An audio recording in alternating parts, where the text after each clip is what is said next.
अगर आपको एक अंधेरे बंद कमरे में छोड़ दिया जाए तो शायद आप एक मिनट के लिए भी वहाँ रुक नहीं पाएंगे। लेकिन सोचिए, कुछ लोग ऐसे भी हैं जो हमेशा अंधेरे में ही रहे, लेकिन अपनी काबिलियत के दम पर पूरी दुनिया को दिखा दिया कि वो किसी से कम नहीं है। श्रीकांत बोला आज एक बड़ा नाम बन चुके हैं।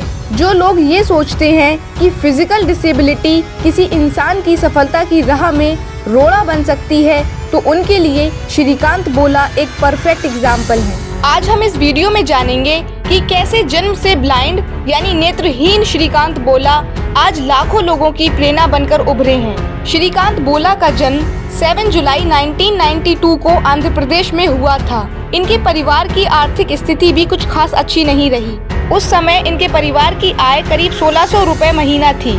ये अपने जीवन की शुरुआत से ही नेत्रहीन हैं।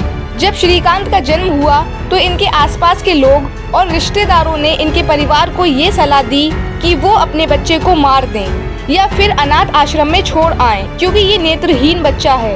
ये बड़ा होकर भी परिवार के किसी काम नहीं आएगा, इसे कौन खिलाएगा। लेकिन इनकी माँ सबसे झगड़ जाती, कहती कि जब तक जिंदा हूँ अपने हाथ से खिलाऊंगी। इनके माँ बाप ने किसी की एक नहीं सुनी और अपने बच्चे को पालने का फैसला किया, जिसके बाद श्रीकांत का एडमिशन गांव के ही एक स्कूल में करवा दिया। कभी पिता छोड़ने जाते तो कभी खुद गिरते पड़ते स्कूल पहुंचते। लेकिन लोगों का यही मानना था कि एक नेत्रहीन बच्चा कैसे पढ़ाई करेगा, कैसे आगे बढ़ेगा। लेकिन शायद वो लोग ये नहीं जानते थे कि एक नेत्रहीन बच्चे में कितनी प्रतिभा छुपी हुई है। स्कूल में भी श्रीकांत के साथ अच्छा व्यवहार नहीं किया जाता था और उन्हें क्लास में सबके पीछे आखिरी बेंच पर बैठाया जाता था। क्लास के बच्चे उनका मजाक उड़ाते थे, लेकिन श्रीकांत अपनी पढ़ाई पर ही ध्यान देते थे। जब 3rd क्लास में पहुँचे तो प्रिंसिपल ने ये कहकर निकाल दिया कि ये स्कूल तुम जैसों के लिए नहीं है। फिर वो हैदराबाद के ब्लाइंड स्कूल पहुँचे।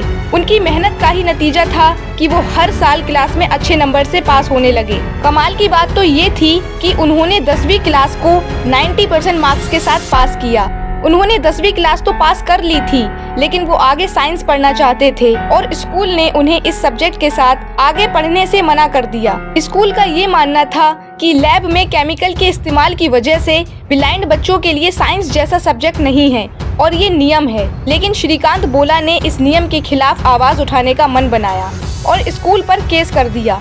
स्कूल के खिलाफ उनकी ये लड़ाई करीब 6 महीने तक चली और आखिरकार उनको स्कूल में साइंस पढ़ने की परमिशन भी मिल गई। स्कूल ने परमिशन देने के साथ ये शर्त भी रखी कि श्रीकांत को अपनी ये पढ़ाई खुद के रिस्क पर करनी होगी, क्योंकि किसी एक्सपेरिमेंट के दौरान अगर कोई अनहोनी होती है तो इसके जिम्मेदार वो खुद होंगे। और बाद में इन्होंने अपना 12th 92% के साथ पास किया। ये पहले दृष्टिहीन छात्र थे जिन्होंने 92% के साथ आंध्र प्रदेश स्कूल शिक्षा बोर्ड में साइंस लेकर 12वीं की कक्षा पास की। श्रीकांत बोला IIT के सपने को पूरा करना चाहते थे, जिसके लिए उन्होंने कोचिंग लेनी चाहिए, लेकिन कोचिंग संस्थानों ने उनकी ब्लाइंडनेस को देखते हुए पढ़ाने से मना कर दिया और कहा बहुत तेज बारिश में तुम जैसे पौधे गिर जाते हैं। उसके बाद उन्हें अमेरिका के MIT में पढ़ाई करने के लिए भी मौका दिया गया, जो कि उनके लिए किसी बड़ी उपलब्धि से कम नहीं था, क्योंकि MIT में एडमिशन लेने वाले वो पहले ब्लाइंड स्टूडेंट बन गए थे। यहाँ पढ़ाई पूरी करने के बाद उन्हें अमेरिका में कई कंपनी से नौकरी के लिए ऑफर मिलना शुरू हो गए थे, लेकिन श्रीकांत ने अमेरिका में नौकरी करने से मना कर दिया, क्योंकि उन्हें अपने देश और देश के लोगों के लिए कुछ करना था। इसके बाद वो भारत वापस लौटे और हैदराबाद के एक छोटे से कमरे से कंपनी शुरू की। 2012 में अपनी कंपनी बोलेंट इंडस्ट्रीज की स्थापना की। इस कंपनी में पत्तियों और कागज का यूज किया जाता है, जिससे इको फ्रेंडली पैकेजिंग आइटम्स का प्रोडक्शन होता है। इस कंपनी में ज्यादातर 70% फिजिकली डिसेबल्ड दिव्यांग लोगों को रोजगार मिला है। हालांकि एक समय श्रीकांत बोला की लाइफ में ऐसा आया था जब अपने बिजनेस के लिए उन्हें कहीं से भी फंडिंग नहीं मिल रही थी। तब उनकी मदद भारत के बड़े बिजनेसमैन रतन टाटा ने की थी और इन्वेस्टमेंट भी किया।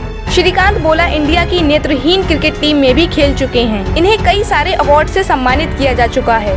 साल 2006 में देश के पूर्व राष्ट्रपति डॉक्टर APJ अब्दुल कलाम साहब एक कार्यक्रम को संबोधित कर रहे थे। उस कार्यक्रम में श्रीकांत भी मौजूद थे। मिसाइल मैन ने उनसे पूछा, आप जीवन में क्या बनना चाहते हैं?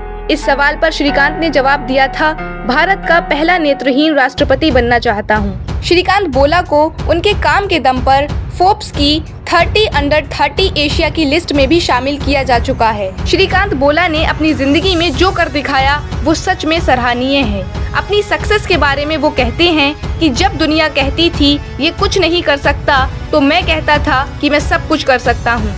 लोग नो कहते थे और मैं यस कहता था। संघर्ष में इंसान अकेला होता है, सफलता में दुनिया उसके साथ होती है। जिस पर ये जग हंसा है उसी ने इतिहास रचा है। रुकावटें आती हैं सफलता की राहों में, ये कौन नहीं जानता, फिर भी वो मंजिल पा ही लेता है जो हार नहीं मानता।